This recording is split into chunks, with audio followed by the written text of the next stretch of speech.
4월 24일 새벽예배 하나님께 드리겠습니다. 함께 나눌 하나님의 말씀은 신명기 9장 13절로 29절까지의 말씀 보겠습니다.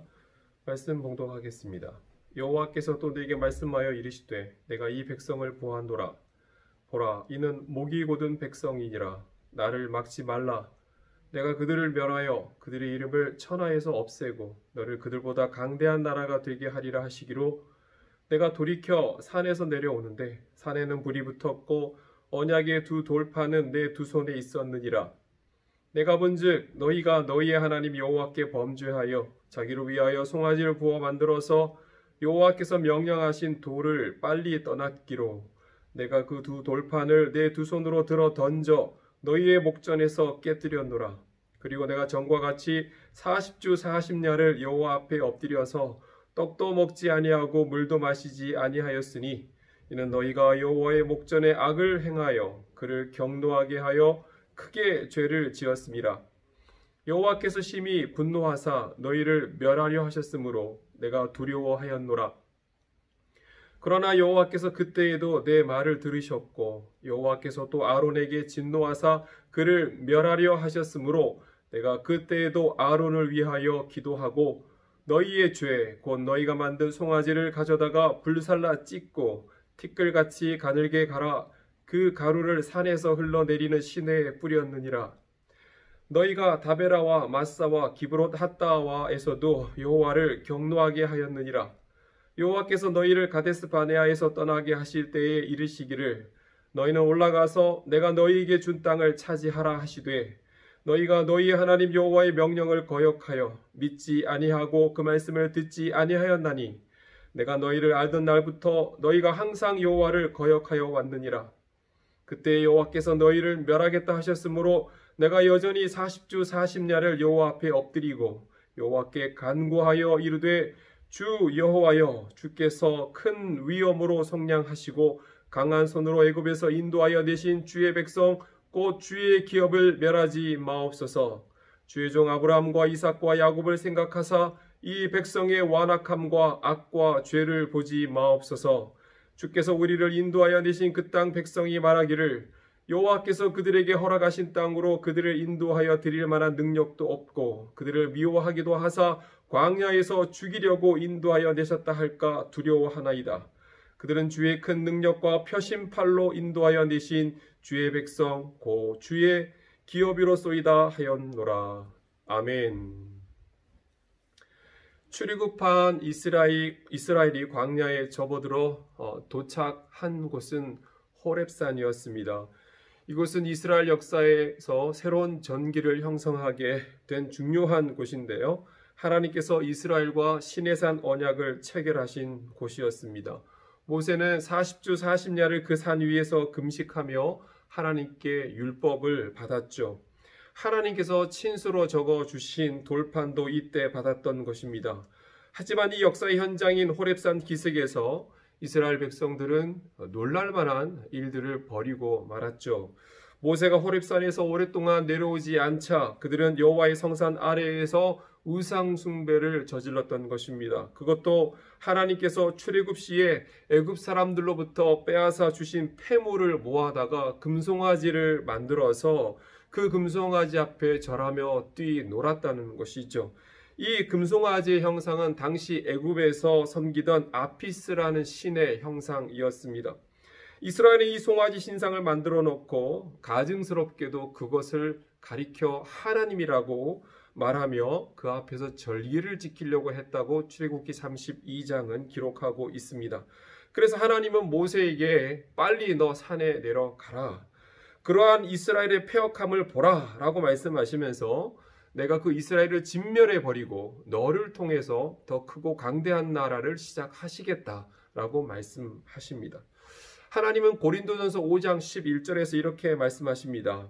잘 들어보십시오. 이제 내가 너희에게 쓴 것은 만일 어떤 형제라 일컫는 자가 음행하거나 탐욕을 부리거나 우상 숭배를 하거나 모욕하거나 술 취하거나 속여 빼앗거든 사귀지도 말고 그런 자와는 함께 먹지도 말라라고 말씀하셨습니다. 여기에 보면 몇 가지 죄와 함께 우상 숭배가 나오죠. 하나님께서 가장 싫어하는 죄가 우상 숭배입니다. 우상은 그 어떤 모양이라 할지라도 심상히 여기서는 안 되고요. 반드시 여러분 버려야 하는 것입니다. 현대인들에게도 우상은 여전히 성행하고 있는데 현대인들에게 가장 큰 우상은 세 가지라고 말할 수가 있죠. 돈과 성과 권력이라고 할 수 있습니다. 19절 말씀을 보면 이 일로 하나님이 어떻게 하셨습니까? 우리 하나님이 심히 분노하셨다라고 했고요. 그들을 진멸하려고 하셨다라고 말씀하고 있습니다. 우상이라는 것은 하나님의 노를 격발케 하는 거고요. 하나님을 몹시 진노하게 만드는 행위임을 성경 여러 곳에서 우리는 발견하게 되어지죠. 우상을 섬기면서 하나님을 섬긴다고 하는 것은 있을 수 없는 일인 것입니다. 20절 말씀을 보면 심지어 하나님께서 아론조차도 죽이려고 하셨다라고 기록하고 있어요. 그런데 우리가 주목해야 하는 것은 그 다음입니다. 이 다음이 중요해요. 이스라엘이 우상 숭배하다가 하나님의 진노를 샀고 하나님 그들을 다 진멸하려고 했다. 그 다음 얘기가 중요한데 우리가 하나님 아버지 앞에서 설령 죽을 짓을 했다 할지라도 제가 지금 다음 말씀드린 요 몇 가지만 기억하면 솟아날 구멍이 있게 되는 줄로 믿습니다. 첫 번째는 전체 공동체가 다 타락해도 지도자가 깨어 있거나 기도의 사람, 영적인 파수꾼이 있으면 그 공동체는 희망이 있습니다.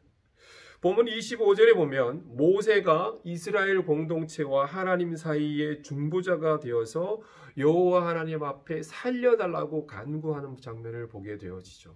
이미 하나님이 선언하셨어요. 내가 진멸할 거야.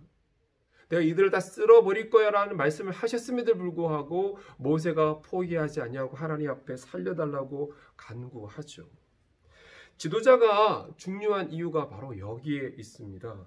지도자뿐 아니라 파수꾼도 마찬가지예요. 영적으로 잠들어 있지 않고 깨어 있어서 마귀, 귀신들이 쳐들어오지 못하도록 파수하는 그런 사람들이 있다면 그 공동체는 소망이 있는 것입니다.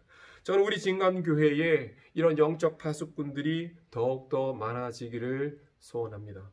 에스겔서 3장 17절 말씀을 보면 하나님께서 에스겔 선지자에게 이렇게 말씀하는 장면이 나옵니다. 잘 들어보십시오. 에스겔서 3장 17절입니다. 인자야, 내가 너를 이스라엘 족속의 파수꾼으로 세웠으니 너는 내 입의 말을 듣고 나를 대신하여 그들을 깨우치라. 하나님께서 저와 여러분도 이 교회에 그리고 이 나라와 민족의 영적인 파수꾼으로 세우셨음을 믿으시기 바랍니다. 또한 에스겔서 33장 6절을 보면 이 하나님이 세우신 파수꾼의 사명이 얼마나 중요한 것인가를 말씀하고 있는데요. 들어보십시오. 자, 그러나 칼이 임함을 파수꾼이 보고도 나팔을 불지 아니하여 백성에게 경고하지 아니하므로 그 중에 한 사람이 그 임하는 칼에 제거당하면 그는 자기 죄악으로 죽는 그 사람은 자기 죄악으로 제거되려니와 그 사람이 죽은 그 죄는 내가 그 파수꾼의 손에서 찾겠다 이렇게 말씀하고 있습니다. 26절 이하를 보면 모세의 중보의 기도의 내용이 나오는데 요약하면 중보 기도의 내용을 요약하면 두 가지예요. 첫째는 하나님께서 이스라엘 선조들에게 하신 그 약속, 하나님 약속 기억하시죠? 약속을 기억해 주십시오라는 내용이 첫 번째 내용이고요. 모세의 중보 기도의 내용의 두 번째는 뭐냐면 만일 이스라엘이 광야에서 멸망당하면 주변 나라들이 어떻게 하나님을 생각하시겠습니까? 우리 하나님이 능력 없는 신이 되어서 주변국들에게 조롱거리가 되지 않겠는가? 하나님이 조롱거리가 되지 않겠습니까? 이러한 이유로 모세는 하나님 앞에 용서를 구하고 있는 것이죠.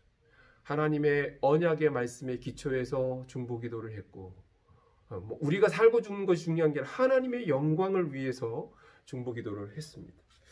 이와 관련하여 야고보 사도는 이렇게 말을 했습니다. 야고보서 5장 15절 말씀을 보면 믿음의 기도는 어떤 역사가 있습니까?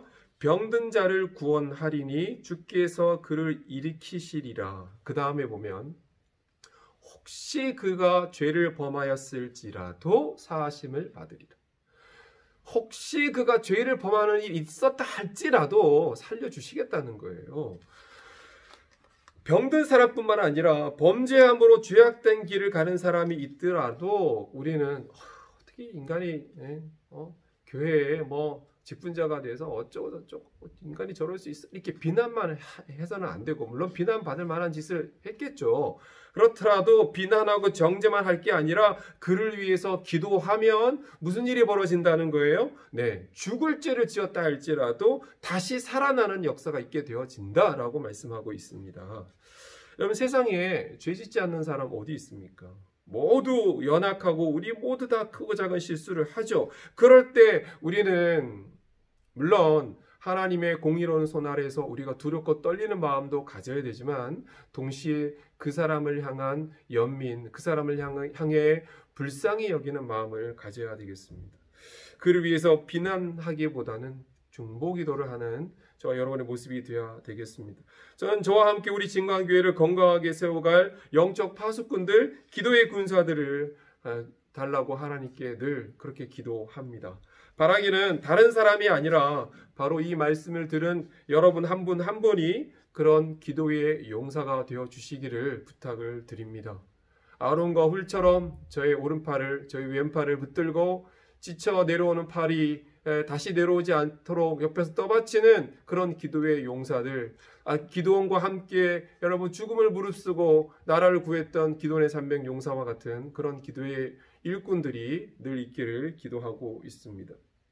지금 우리 교회는, 그리고 이 나라는 기도만이 살 길이고 말씀대로 행하는 것만이 우리에게 복이 되는 줄로 믿습니다. 더 이상 어떤 편법이나 인간적 수단과 방법은 여러분 통하지가 않습니다. 어떤 프로그램이, 어떤 기발한 아이디어가 교회를 부흥케 하는 게 아니에요. 오직 하나님께서 기뻐하시는 방법대로 행하며 영적인 각성과 기도만이 오늘 우리가 행해야 하는 길인 줄로 믿습니다. 우리가 하나님 의지하고 기도하는 한 분명히 살 길이 있을 줄로 믿습니다. 기도하겠습니다. 사랑의 주님, 오늘 이스라엘이 중대한 범죄를 저지르는 장면을 보았습니다. 하나님이 진노하셨고 그들을 진멸하시겠다 말씀하셨지만, 영적인 파수꾼, 영적인 한 리더인 모세의 기도가 한 민족을 하나님 아버지 구원하는 것을 우리가 보게 되어집니다. 오늘 나라 안팎이 어수선하는 이때에 여러 가지 문제에 대한 진단과 해법을 제시하고 있지만, 진정으로 이 역사의 주인은, 우리의 생사화복을 주관하시는 분은 여호와 하나님 한 분밖에 없는 줄로 믿습니다. 그 하나님 앞에 정직하게 행하며 말씀조차 행하며 하나님 앞에 두렵고 떨리는 마음으로 서기를 원하는 중요한 하나님 아버지 그런 기도를 드리는 중보기도자를 허락하여 주셔서 이 어려운 때에 나라와 민족과 교회를 위해 아름답게 헌신하는 분들이 더욱더 많을 수 있도록 붙들어 주시옵소서. 예수님의 이름으로 기도 올리옵나이다. 아멘.